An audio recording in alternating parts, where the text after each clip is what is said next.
Hello mga kaibigan. Ako'y cut ng aking mga kuko kasi medyo mahaba na. Since naligo naman lang tayo, magano tayo ng ating kuko. Pero bago yan, i-review ko na lang itong yan na ito, Swiss na nail clipper.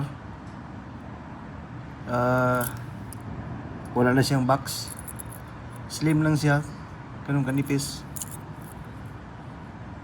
Maganda yung makinis at ayos ang yung niya pagka stainless. Ewan ko kung anong klaseng stainless ito kasi matagal na to at hindi matibay yung kalidad yung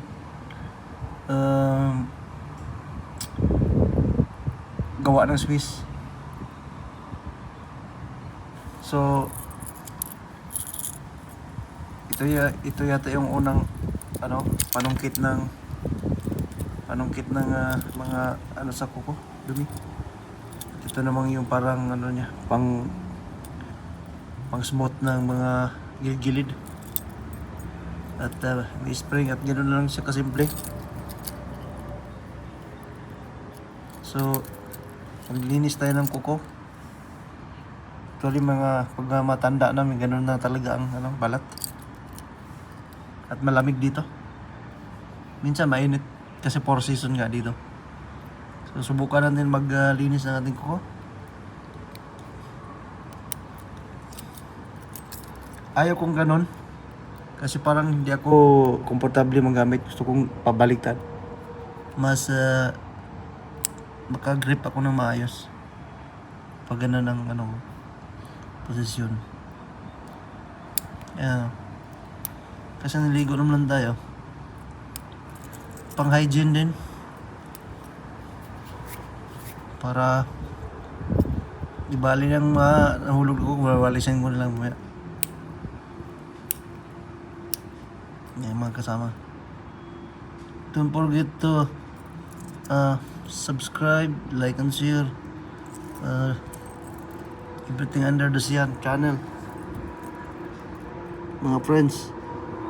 Kasi konti pala yung konti pa lang subscribe ka, bagong channel. Marami na akong video dati dinilit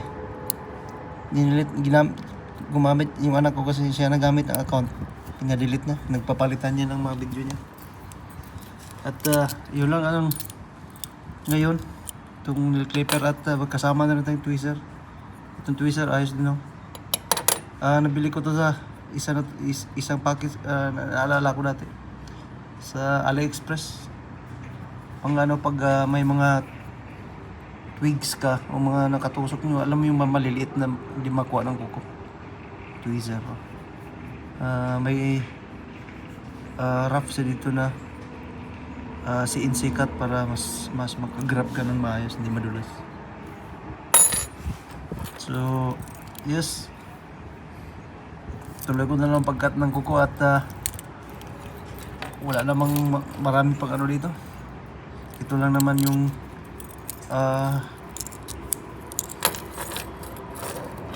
maaari nating matalakay.